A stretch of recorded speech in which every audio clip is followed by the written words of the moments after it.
welcome back to the Renegade Report. We're happy to have head football coach Jeff Chudy on board as we are getting ready for the season opener on the road at Riverside City. And, Coach, I'll just ask you simply, are you ready? Well, we don't have a choice, Greg, because, Riverside City is extremely talented, got a great coaching staff, and they're going to be on warp speed when we go down there. So we hope we can match that tempo and speed. So we don't have a choice. And I just learned moments ago, fortunately, you will coach, but you don't have to play. And Correct. so, therefore, you're not, even though you're on the injury list. Explain. You're telling me you have a cracked rib. Share this with us.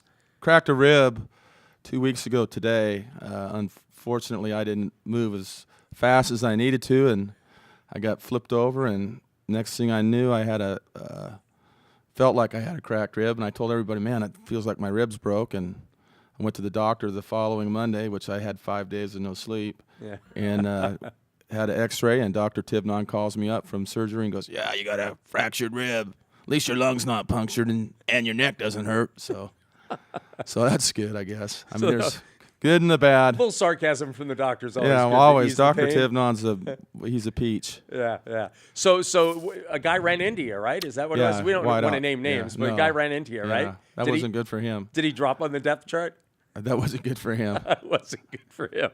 Okay. Anyway. Was it a matter of him doing something wrong, or you're just not as quick as he it used was to probably be? as much my fault as anything. Yeah. So I'll take responsibility for that. And you told Reggie that you just can't yell anymore or no, talk I said real today. loud. I said Today, right. I blew a gasket yesterday Yeah. at the end of our practice, and I said, Reggie, you're taking charge on yelling today because I can't do it because my rib's killing me. Yeah. So Wow. I'm tapping out. Yeah. Well, we hope you get I'll be better. really quiet today. Your team's healthier than you, right? Is that? I think so. Yeah. Do we have any major dings right now? Oh, just the normal camp stuff that you got guys that have Yeah. little strain here and blisters from new shoes and sore shoulders and all that good stuff. But I mean, it's football's a contact sport, and that's one of those deals you just got to play with them. Those injury or injured, is it pain or is it really are you really hurt type thing? Exactly. So. All right. Now, as I mentioned at the top of the show, we have what I call our coaching tree, and that's where I interview you under the tree so we can stay out of the sun. Oh, yeah. I did that with I Carl. I appreciate did it that. with Brett. I'll do it with every coach. So I talked to you earlier, and we're going to listen to this. I asked you about quarterbacks and where you are. This was earlier this week in terms of starting quarterback. Here's what you had to say. We got 4 guys that are going after it. Yagi and Brandon Steele and Cruz Adams and Vaughn Richardson are still in there competing, So it's a good competition. Yeah. And we wish, obviously that somebody had separated himself a little bit more definitive, but, some guys are making better strides than others. Some guys are handling pressure better than others. Some guys know it better on the chalkboard, so it's one of those things that we're trying to get the guy who knows it on the chalkboard and can apply it to the real life situation. All right. So you mentioned 4 guys there. This was earlier this week. Are we still at 4 guys, first of all? There's obviously a pecking order in terms of Right. reps, and so today's a really up-tempo day for us. We'll have a plan as to what the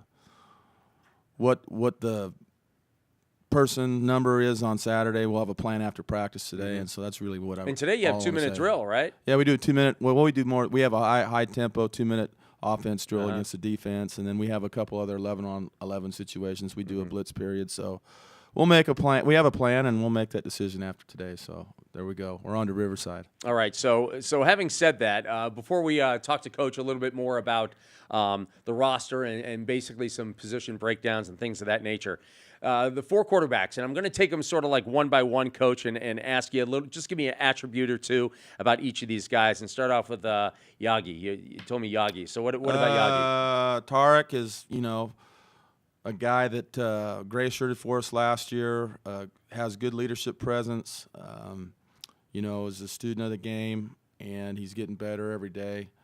So, obviously the quarterback position, you got to have those leadership skills. That's paramount. Okay, Brandon Steele, who looks like he just as much want to run over you as throw the ball, because that's a big dude. Brandon Steele has the most talent out of all of our guys. He's got an unbelievable arm. He's a freshman. He's, he's got a ton of talent. There's a lot of upside there. He's just, he's trying to pick up what we're doing, and the game's faster. And I know you're going to ask me later on about the freshman transition. So he's a true freshman, first-year guy from Kingsburg, and got a ton of talent, got a great arm. I'm trying to remember if I'm correct on this. Is he a coach's son? Well, his uncle's the head coach at his Kingsburg. uncle. Okay. Dad played at USC. I think his Okay. dad was a fullback Yeah. For Tallner and whatever Okay. the 80s. Yeah, okay. All right, next up you have Cruz Adams, who I think maybe learned a little bit from last year's experience. Maybe. You know, Cruz has made a huge jump in terms of his leadership skills. He's really worked hard to be a team guy. He's learned a lot from last year. He got better as the year went on. You know, we have to do some things a little different because of his height. You know, he's a mobile guy. We can do some things with him with option stuff.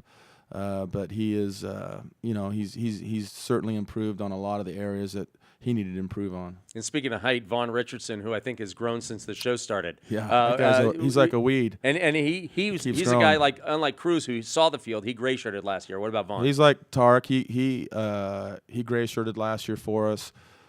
Still growing into his body. Unbelievable student of the game. Knows what we're doing inside and out. You know, and he's just got to transfer it from the chalkboard to the field. Yeah.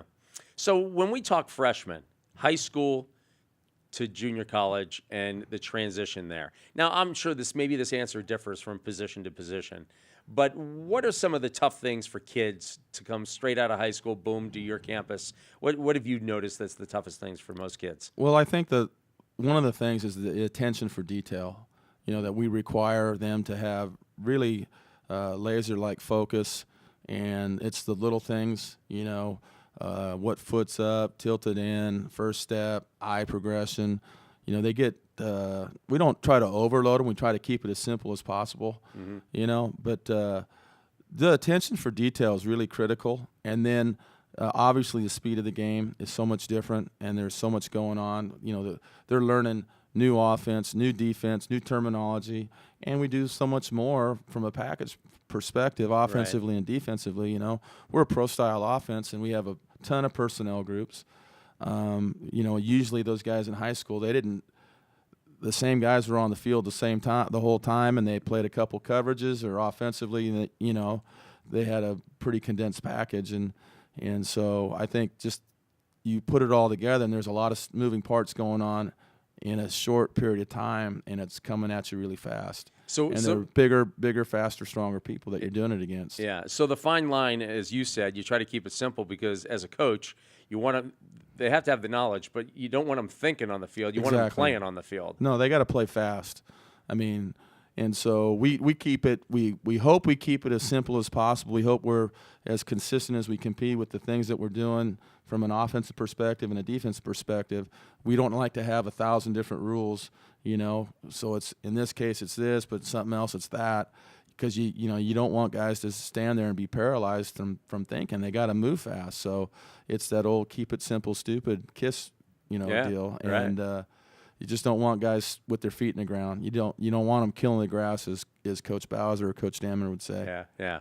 All right, let's talk about, you know, I asked you about quarterbacks. So I'm just going to stay on the offensive side of the ball this segment. We'll talk defense next segment. Running back, your situation there. When you graded it out last week, it was your highest grade. Where are you on running backs? Those guys are really talented. We're solid there. Curtis McGregor is as good a back as we've had. He's in shape. He's fit. You know, that's the transition from a high school guy to a junior college guy. You're going to play against a guy that's a man that is, you know, he's yoked up, and you got low profile and nowhere to hit him. But he's a really talented kid, and he's doing extremely well. I think Xavier Williams will be a super talent as he gets moving along and learning the system. You know, so he's new. He's new to the program, but.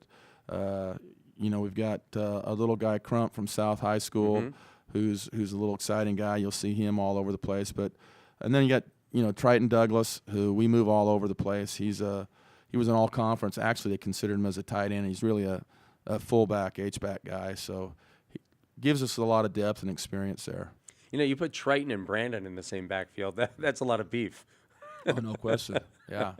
Yeah, those gaps get wider. I tell you what, those are big boys. All right, so now we go wide receiver, tight end. We'll sort of combine it. What do you have going there? You know, Dylan Littles from Bakersfield High has done an unbelievable job. You know, he was a tackle. He was a tackle at BHS, and actually he's got really good hands. But the thing that's, you know, most refreshing about Dylan is he's a guy that has adapted to everything that's going on. He picks stuff up extremely fast. He's one of those guys you say it one time and he digests it, and he's just one of those guys that's got tremendous toughness. You know, he's not the biggest guy. He's grown into his body. He's gained some weight since BHS, and I can't think of next year the guy's going to be phenomenal. Yeah. But he's getting bigger, stronger, and he's a talented kid. And we've got two other guys, sophomores, Kalen Smith, who's a transfer, who's been with us. He redshirted last year. Good-looking guy, and Jacob Anthony. You know, physically those guys look the part. You know, they've got some great size. So we've got some guys that are 6'4", 6'5" guys.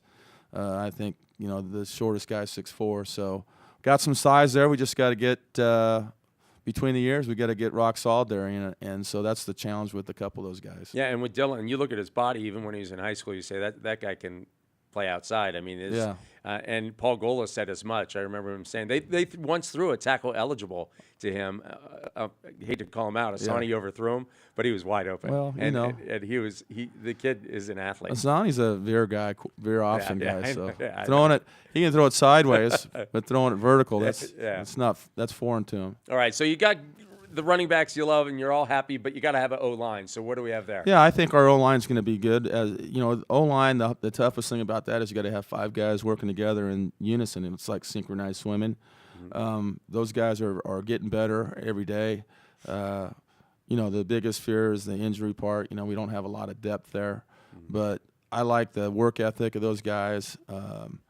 Garrett Johnson's been a guy that's really worked hard from Wasco. He played center for us last year. He's kind of solidified that thing. And, you know, we got a couple guys also that have playing experience. Onasai Sota, who's a big guy, who's really a talented athlete, you know, and Christian Soto. We got the big guy from North Dorton, and we've got, you know, Christian Hernandez from Garces, who redshirted last year, who's a typical tough Bakersfield Okie. Yeah. All right, so the offense we've taken care of. I said next segment defense, but I'll throw in this segment special teams. You know, we've got Brady Wiley, who punted for us last year, and Parker Campbell. You know, those are obviously the kickers and the long snappers. And we also have Dayton Dario from Frontier. But long snappers, we have Riley Phillips and Gianelli. Gianelli's a freshman. Phillips is a guy that we're counting on. That's, you know, those are huge components to the special teams. But, you know, we got 9 or 10 other guys on those things. So, you know, I think from a return perspective, we have some talented guys. You know, Derek Vickers back there and Marquise, and, you know, those guys are talented wideouts, as good as we've had from a talent perspective. And, you know, we've got Curtis we throw back there and Xavier. So we got some guys that can return. We just got to execute, and that's the thing that we've been working on. You know, we should be stellar on kickoff return. What were your coverage teams? You know, and we're working on that too as well. You know, Parker's got to get the ball up in the air on kickoffs, and we got to fit right. And, you know, we have a lot of guys that have to do a lot of things for us, you know, and that's the thing that is concerning when you don't have depth in some areas. You know, you got some guys that are starters on defense and playing on kickoff return, punt cover, kickoff cover. I mean, they're playing a ton of plays during the course of a game, and especially going in this first game with, you know, it's going to be hot. You're playing on field turf, so it's going to be even hotter. That is a huge concern, but, you know, we got what we got, so you just got to play with it. All right, we'll talk a little defense next segment. Before we do, once again, we're going to hand out a couple of tickets to the first home game, not this Saturday, but a week from this Saturday at home against Golden West. Once again, all you have to do is like us on Facebook at Bakersfield College Athletics. Facebook, Bakersfield College Athletics. Here's our second question. We had Brittany Gehring, the women's golf coach, in last week, and she talked about her roster. 3 of those players played for a local high school here in town. What was the name of that high school? We're going to take a break. More with Jeff Chudy coming back at you on the other side. See you in a moment.